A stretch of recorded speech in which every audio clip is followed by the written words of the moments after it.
The chief technologist of BAE Systems is optimistic about fighter aircraft carrying directed energy weapons in the not-too-distant future, as he also discusses the other emergent technologies.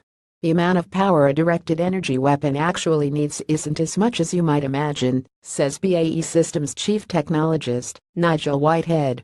If you can put the energy on a spot and keep it there, then you don't need an awful lot of power on the spot to disable an aircraft, a munition, or a missile coming towards you, he says.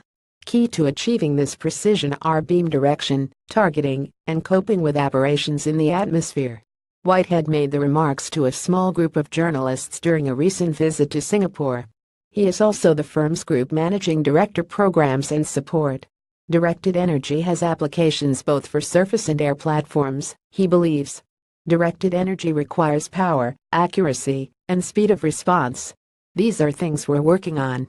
It's an exciting area, and definitely in our lifetime. Whitehead, however, is skeptical about the applications of swarming drones. He believes the key challenge is getting it into airspace near an adversary, and then making it a credible threat. He also notes that swarms can be defeated through directed energy and other means. There are ways of defeating swarms, he says. Our view is that there is a limited utility in swarms if the adversary is set up to counter it.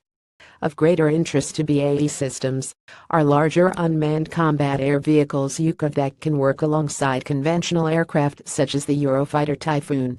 He points to the company's work with its Taranis technology demonstrator as an example of this.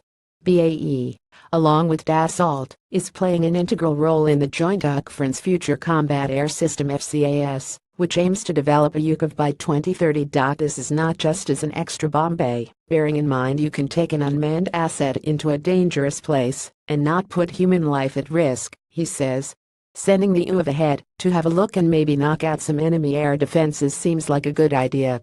Whitehead also touched on the issue of technology transfer, an essential requirement for many developing countries when obtaining defense equipment from major international contractors.